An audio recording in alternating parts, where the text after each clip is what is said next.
Welcome to IMPS classes. आज हम class 11th की मैथमेटिक्स स्टार्ट कर रहे हैं। ये हिंदी माध्यम के बच्चों के लिए है। तो ये पहला लेक्चर हमारा होगा। इसमें आपको ध्यान देना होगा कि हम कैसे अप्रोच करेंगे इस मैथमेटिक्स को, हम कैसे स्टार्टिंग से लेके एंड तक कैसे जाएंगे और हम एग्जामिनेशन में कैसे अपना बेस्ट दे सकते हैं, उस पर हम लोग थोड़ा सा डिस्कशन करेंगे और फिर हम अपने टॉपिक पे आएंगे। तो स्टूडेंट्स, आपको ध्यान देना होगा कि मैथमेटिक्स प्रैक्टिस का सब्जेक्ट है। यहाँ पे कुछ भी रटना नहीं है, कुछ भी याद नहीं रखना है, सिर्फ और सिर्फ प्रैक्टिस की बात है। और उसके साथ ही साथ आपको प्रॉपर एक आपको नोट्स वगैरह बनाना होगा। इससे क्या होगा कि आप का कलेक्शन होगा। मीन्स अगर आप एक्सरसाइजेस को बार बार कर रहे हैं तो उसके नोट्स ना भी बनाया चलेगा, बट कॉन्सेप्ट का जरूर बनाना होगा, जिससे आप एक क्विक रिवीजन कर पाए। और कोशिश करिए कि पूरा एक सोल्यूशन का भी हम हर क्वेश्चन के जो सोल्यूशन हम प्रोवाइड कर रहे हैं उसका भी आप नोट्स बनाएं, जिससे कि आप एग्जामिनेशन से पहले उसको रिवीजन आसानी से कर पाए। तो आप इन सारी चीज़ों को ध्यान दीजिएगा और अच्छे से करने की कोशिश करिएगा।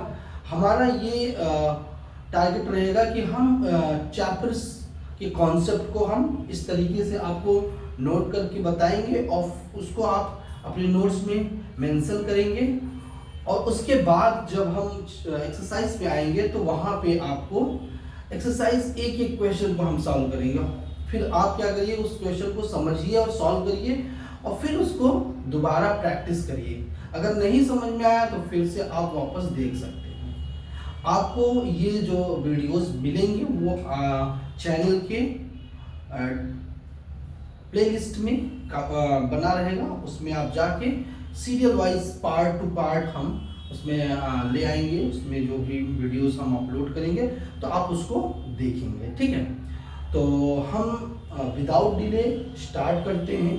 बस यही मंत्र है कि आप खूब प्रैक्टिस करिएगा। 11th-12th का मैथमेटिक्स बहुत इंपॉर्टेंट है।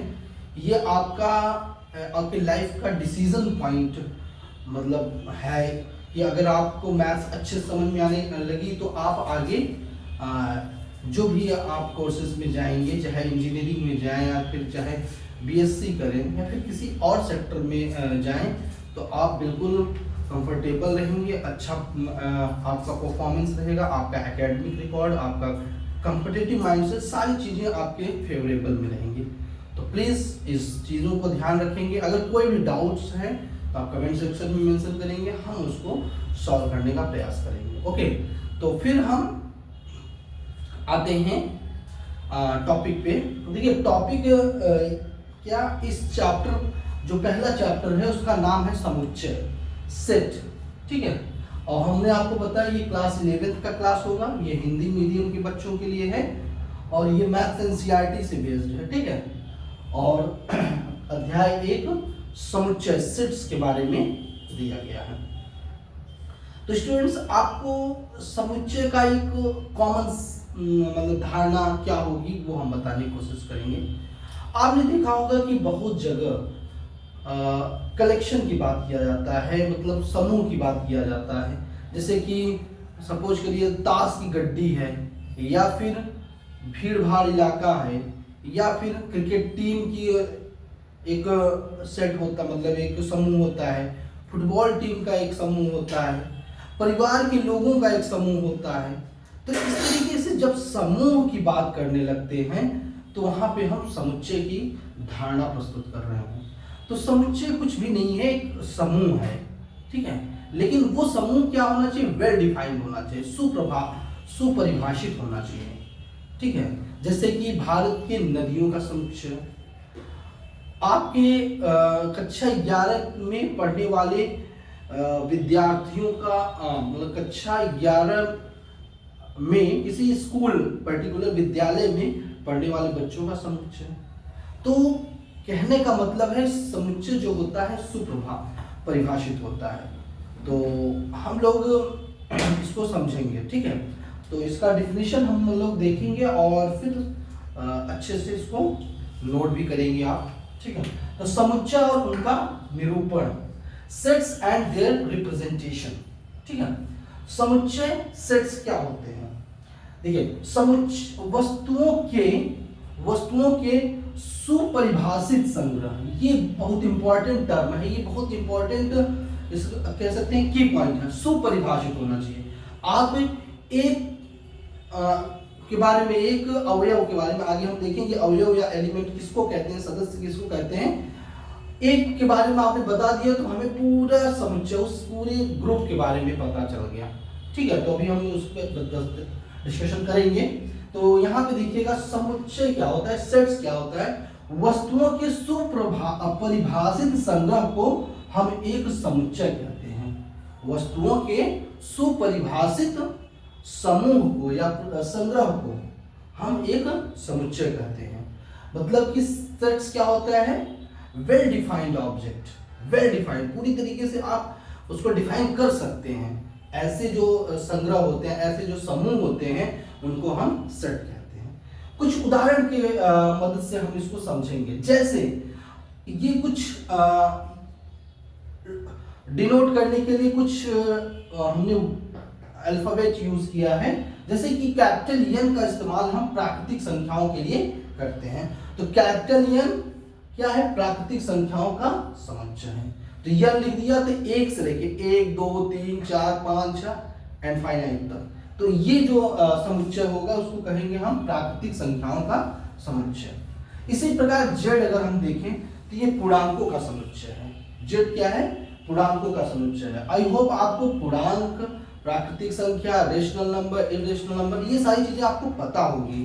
तो हम उस पर ज्यादा नहीं जाएंगे, बस हम समुच्चय पे काम करेंगे और समुच्चय की बात करेंगे। तो जेड क्या है, पूर्णांकों का समुच्चय है। ठीक है, धन पूर्णांक भी होगा, ऋण पूर्णांक होगा, जीरो भी होगा, इसमें आपको पता ही हो। फिर क्यू क्या है, परिमेय संख्याओं का समुच्चय। क्यू क्या है, परिमेय संख्याओं का समुच्चय। आर क्या है, वास्तविक संख्याओं का समुच्चय। आर क्या है, वास्तविक संख्याओं का समुच्चय। जेड प्लस, यहां से पता चल रहा है, जेड प्लस मींस कि पूर्णांक में पॉजिटिव जो प्लस वाला होगा उसका समुच्चय। ठीक है, धन पूर्णांकों का समुच्चय। क्यू प्लस, क्यू अभी हमने बताया कि परिमेय संख्या को निरूपित करता है, तो प्लस का मतलब हो गया धन परिमेय संख्याओं का समुच्चय। और इसी प्रकार आर प्लस क्या होगा, धन वास्तविक संख्याओं का समुच्चय। तो आई होप समझ में आ गया होगा कि एन क्या है, प्राकृतिक संख्या है, जेड पूर्णांक है, क्यू क्या है, परिमेय संख्या है, आर क्या है, वास्तविक संख्या है, जेड प्लस है पॉजिटिव मतलब धनात्मक पूर्णांक संख्या, क्यू प्लस मतलब धनात्मक परिमेय संख्या, और आर प्लस मतलब धनात्मक वास्तविक संख्याओं का समुच्चय। तो ये आपके बार बार इस चैप्टर में और आगे इस पूरे बुक में इस्तेमाल करने वाले ये वर्ड्स थे। ये मतलब डिनोट करने के लिए ये सारे अल्फाबेट का इस्तेमाल किया जाएगा, इसलिए हमने इसको बाकायदे यहाँ पे नोट डाउन किया है। आप भी अपनी कॉपी में नोट डाउन करेंगे। कुछ और समुच्चय अगर हम कुछ और उदाहरण की बात कर लें, जैसे कि 10 से कम विषम प्राकृतिक संख्याओं का समुच्चय।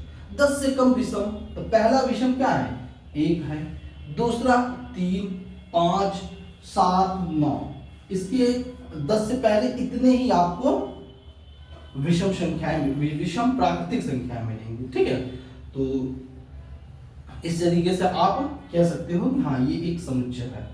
दूसरा है भारत की नदियां। भारत में मैं मानता हूं काफी नदियां हैं, बट उसको भी आप कलेक्ट कर सकते हो। ठीक है, उसको भी आप बता सकते हो। तो भारत की नदियां भी वेल डिफाइंड है कि भारत के टेरिटरी के अंदर, भारत की सीमा के अंदर जितनी भी नदियां हैं उसका एक समूह है, एक कलेक्शन है, उसको हम कह सकते हैं कि ये समुच्चय है। तीसरा है अंग्रेजी वर्णमाला के स्वर, यानी ए ई आई ओ यू। अब अंग्रेजी वर्णमाला की 5 ही स्वर है, आपको पता ही है, और उसका जब कलेक्शन हम बनाएंगे तो वो भी एक समुच्चय होगा। ठीक है, अब चौथा विभिन्न प्रकार के त्रिभुज। आपने बहुत सारे त्रिभुज देखा होगा, समबाहु त्रिभुज, समकोण त्रिभुज। ठीक है, इस तरीके से विषमबाहु त्रिभुज, बहुत सारे त्रिभुज, एंगल के हिसाब से त्रिभुज मिलते हैं। तो कहने का विभिन्न प्रकार के जो समूह त्रिभुजों का एक ग्रुप होगा उसको भी हम समुच्चय कहेंगे। तो स्टूडेंट, आपको ये चीजें आपको ध्यान रखना होगा कि जो वेल डिफाइंड चीजें होंगी, वेल डिफाइंड चीजों को हम क्या कहते हैं, समुच्चय कहते हैं। और याद रखना है कि समुच्चय ऐसी चीजों को नहीं कहेंगे जो वेल डिफाइंड नहीं होगा, परिभाषित नहीं होगा। जैसे उदाहरण के लिए हम आपसे पूछ लें कि भारत में या फिर विश्व में सबसे अच्छी पुस्तकों का समुच्चय, क्या ये वेल डिफाइंड है? नहीं है।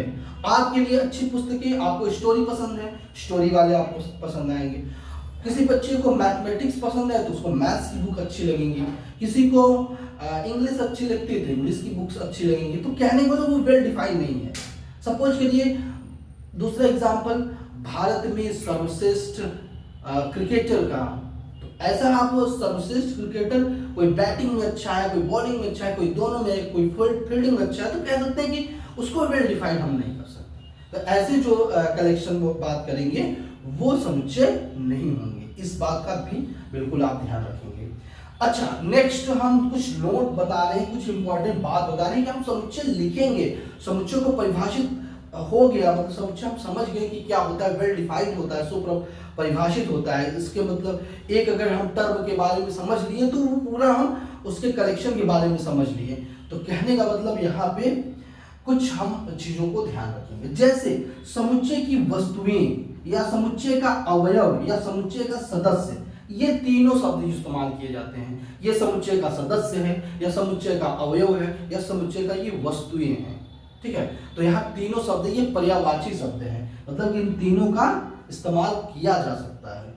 फिर दूसरा है, समुच्चय को प्राय अंग्रेजी वर्णमाला के बड़े अक्षरों से निरूपित किया जाता है। जैसे कि अगर हम समुच्चय लिखेंगे ए और यहाँ पे मझला कोष्ठक कर्ली ब्रैकेट और यहाँ छोटे से AEIOU, अभी हमने आपको एक उदाहरण दिया कि अंग्रेजी की स्वरों का समुच्चय, ठीक है। तो इसको हम जो समुच्चय लिखेंगे वो कैपिटल लेटर से लिखेंगे, बड़े अक्षरों से लिखेंगे, अंग्रेजी के ABCXYZ PQR, आप कोई भी कुछ भी लिख सकते हैं, इसमें कोई भी बाउंडेशन नहीं है कि आप ABCXYZ ही लिखिए।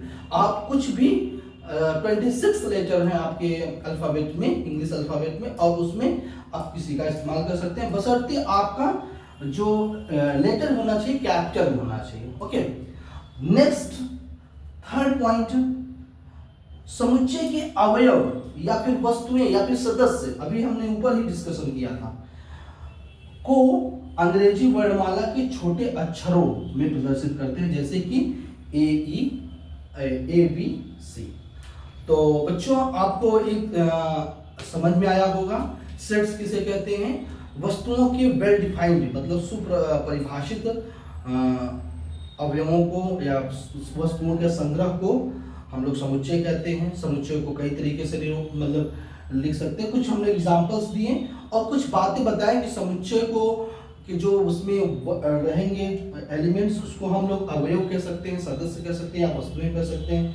इसको बड़े अक्षर से निरूपित करते हैं, उसके जो अवयव होते हैं उसको छोटे अक्षर से निरूपित करते हैं। तो ये छोटी छोटी बातें हैं, आपको याद रखनी है, इसको ध्यान रखना है, जिससे कि आपको अच्छे समझ में आए। ओके, तो अब हम आगे चलेंगे। ओके, अब हम लोग नेक्स्ट चीजों को देखेंगे क्या है उसके आगे। अभी हम लोगों ने सेट के बारे में बताया कि सेट क्या होता है, सुपरिभाषित वस्तुओं के संग्रह को सेट या फिर समुच्चय कहते हैं। उसमें हमने कई एग्जाम्पल दिया, भारत के नदियों का एग्जाम्पल, अंग्रेजी के वर्णमाला में स्वरों का समुच्चय, नेचुरल नंबर का लिया, परिमेय नंबर का लिया, पूर्णांकों का लिया, रियल नंबर का लिया। तो हमने बहुत सारे एग्जाम्पल की मदद से उसको समझने की कोशिश किया कि वाकई में सुपरिभाषित शब्द है जो, उसका असली मीनिंग क्या है, गणित में क्या मीनिंग है, मैथमेटिक्स में उसको कैसे हम वेल डिफाइंड शब्द को हम कैसे हम लेते हैं, किस तरीके से उसको प्रेजेंट करते हैं, किस तरीके से हम उस चीज को डिनोट करते हैं। तो हम उन सारे शब्दों को, उन सारी चीजों को समझे। अब हम उसके आगे चलेंगे, ठीक है। आई होप आपको क्लासेस समझ में आ रही होंगी। क्लासेस समझ में आ रही होंगी, अच्छे से आप नोट्स बनाएंगे, प्रैक्टिस करेंगे। मैंने आपको स्टार्टिंग में ही बोल दिया कि mathematics totally depend on your practice. आप जितना मेहनत करेंगे, जितना प्रैक्टिस करेंगे, उतना आप परफेक्ट होंगे, उतना ही आपको मैथमेटिक्स अच्छे समझ में आएंगे। यहाँ कुछ भी रटना नहीं है, सिर्फ समझना है। मैं आपको अभी एक कॉन्सेप्ट बता रहा हूँ, एग्जाम्पल में आपके सामने आपको सॉल्व करते हुए बताएंगे कि कैसे आप सॉल्व करेंगे, कैसे आप स्टेप्स लिखेंगे, जिसके आपको मार्क्स मिलेंगे, प्लस आपका जो कॉन्सेप्ट है वो काफी स्ट्रांग होगा, बिल्ड होगा। ठीक है, तो उस चीज को हम लोग यहाँ पे देख रहे हैं। तो समुच्चय और उनका निरूपण, सेट्स एंड देयर रिप्रेजेंटेशंस, इसके बारे में हमने कुछ चीजें पढ़ी थी अभी। अब आगे हम चलते हैं।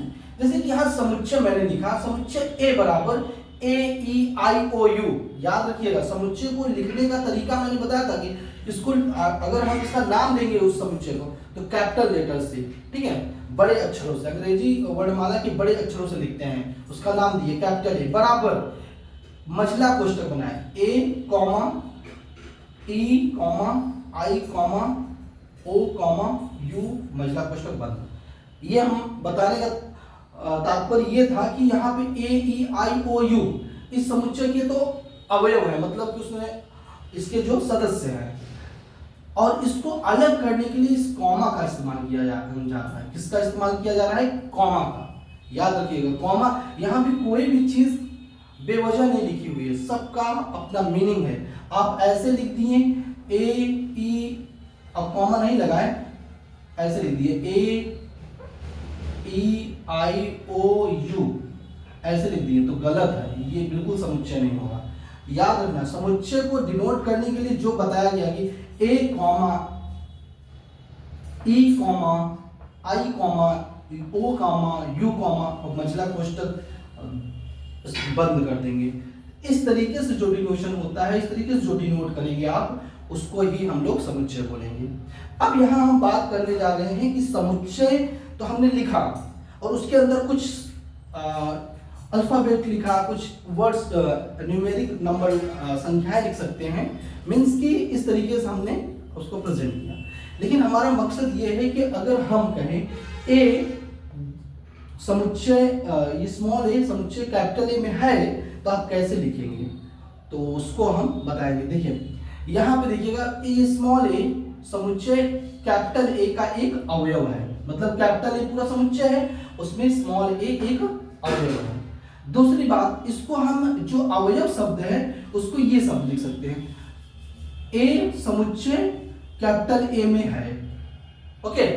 या फिर दूसरे तरीके से लिख सकते हैं, स्मॉल ए समुच्चय कैपिटल ए का अवयव है। इसी को तीसरे तरीके से लिख सकते हैं, या ए समुच्चय कैपिटल ए का सदस्य है। ठीक है, तो ये कई तरीके से शब्द इस्तेमाल किए जाते हैं। अंग्रेजी में इसी को कहते हैं कि small A is element of capital A या सेट कैपिटल ए। तो उस तरीके से हम, बट हमको यहाँ पे इस तरीके से हम लोग प्रदर्शित करेंगे। तो अच्छा, अब बार बार ये लिखना तो पॉसिबल नहीं है, इतना बड़ा सेंटेंस ये तो लिखेंगे तो काफी टाइम वेस्ट होगा। तो मैथमेटिशियन ने, या फिर ये जो सेट की जो हम लोग ने डेवलपमेंट हुआ, उसमें एक यूनानी प्रतीक, ठीक है, एक यूनानी प्रतीक एप्सिलॉन ऐसे लिखा जाता है, ऐसे, फिर ये एप्सिलॉन का प्रयोग किया जाता है। ठीक है, एप्सिलॉन का प्रयोग किया जाता है, अर्थात जैसे हमने लिखा कि स्मॉल ए, मतलब स्मॉल ए समुच्चय कैपिटल ए में है, या फिर स्मॉल ए समुच्चय कैपिटल ए का अवयव है, इसको ये सिर्फ इतना लिख दिए, ए बिलोंग, इसको पढ़ते हैं बिलोंग्स टू कैपिटल ए। क्या पढ़ते हैं? Small A belongs to capital A, बस यही बोल दिया। इसका मतलब है कि कैपिटल ए एक समुच्चय रहा होगा, इसमें स्मॉल ए एक उसका अवयव है, तो लिखेंगे small A belongs to capital A. अर्थात अगर कोई चीज नहीं है तो आप क्या लिखोगे? Small B does not belongs to capital A, इसको हम लोग बोलेंगे belongs to, BELONGS, belongs to, और इसको कहेंगे डज नॉट बिलोंग्स टू, इसको क्या बोलेंगे? Does not belongs to. Okay, तो ये आपको इंग्लिश शॉर्ट में, या फिर कह सकते हैं कि समय बचाने के लिए, या फिर मैथ्स काफी लंबा प्रोसेस होता है, तो यहाँ पे ये वर्ड लिख दिए तो आराम से समझ में आ गया। तो इसको भी आपको याद रखना है कि अगर किसी एलिमेंट को बताना है कि इस सेट में है, तो आप ये साइन का इस्तेमाल कर सकते हैं, इस प्रतीक चिन्ह जो कि यूनानी जो बहुत सारे साइन थे उससे लिए गए हैं। तो A belongs to capital A या फिर B does not belongs to capital A, अर्थात बी समुच्चय ए का अवयव नहीं है, अर्थात बी समुच्चय ए का अवयव नहीं है। अब आते हैं हम आगे, ठीक है। नेक्स्ट, अब हम लोगों ने समुच्चय देखा, समुच्चय के जो अवयव है उसको हम लोगों ने देखा, उसको कैसे बता सकें कि हाँ ये समुच्चय का अवयव है कि नहीं है, उसके बारे में हम लोग अभी समझा। अब हम नेक्स्ट, अब समुच्चयों का निरूपण, आपके जो सिलेबस में है वो दो तरीके से आप समुच्चय को निरूपित कर सकते हैं। एक है रोस्टर या फिर इसको सारणीबद्ध रूप कहेंगे, दूसरा है समुच्चय निर्माण रूप कहेंगे, समुच्चय निर्माण रूप कहेंगे। तो समुच्चय निरूपण की विधियां, समुच्चय निरूपण को की दो विधियां हैं आपके सिलेबस में, या मैक्सिमम दो ही विधियों का इस्तेमाल किया जाता है, तो आपको दो विधियों के बारे में यहाँ पढ़ना है, ठीक है। तो पहला है रोस्टर मेथड, रोस्टर विधि, या फिर इसी को कहा जाता है सारणीबद्ध विधि। जैसे कि यहाँ पे है, ये हमने सारणी बना दिया अंग्रेजी वर्णमाला के स्वरों का, तो ये हो गया रोस्टर या फिर सारणीबद्ध। दूसरा है समुच्चय के निर्माण रूप। समुच्चय का निर्माण रूप क्या होता है कि कोई एक इसमें आप गुण होगा इसमें, जैसे कि ये क्या है, ए अंग्रेजी वर्णमाला का क्या है, ये एक स्वर है, तो उसके आप गुणधर्म के अनुसार आप बता सकते हैं, तो वो हो जाएगा समुच्चय का निर्माण रूप। तो ध्यान रखिए बच्चों, पहला हम आप बता रहे हैं, इसको समझने की कोशिश करिएगा। रोस्टर या सारणीबद्ध रूप किसे कहेंगे?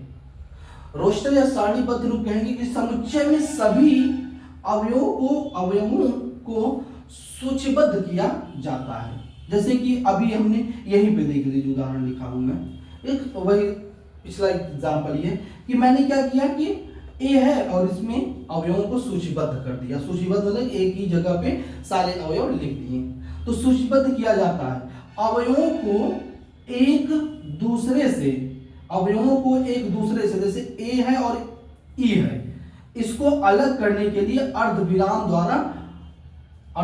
का प्रयोग किया जाता है, अर्थात एक दूसरे से अलग करने के लिए, अवयवों को एक दूसरे से अलग करने के लिए अर्धविराम द्वारा पृथक किया जाता है। और उन सभी को एक मझले कोष्ठक, ये देखिए एक मझला कोष्ठक है, यहाँ और यहाँ कोष्ठक के भीतर लिखते हैं। तो अर्थात अगर हम देखिए एक समुच्चय लिखें जो कि रोस्टर मेथड या फिर सारणीबद्ध रूप है, ये कैपिटल ए बराबर क्या हो गया, ए ई आई ओ यू। दूसरा एक नेचुरल संख्या मतलब प्राकृतिक संख्याओं का समुच्चय, इस बराबर क्या हो गया, एन से, कैपिटल एन से डिनोट किया, बराबर 1 2 3 4 5 डॉट डॉट डॉट। तो इस तरीके से जो आपका विधि होगा उसको कहेंगे हम रोस्टर या फिर सारणीबद्ध। इसके बाद हम समुच्चय निर्माण रूप बताएंगे और उसके आगे के कॉन्सेप्ट बताएंगे। आई होप आपको अच्छे से समझ में आ रहा होगा। आप समझ में आ रहा होगा तो आप उसमें यस बोलेंगे कि हाँ ये अच्छे से समझ में आ रहा है। अगर कुछ प्रॉब्लम है तो उसको आप कमेंट सेक्शन में मेंशन करेंगे। और अच्छे से पढ़िए और बेस्ट ऑफ लक, आप अच्छा करेंगे। Thank you.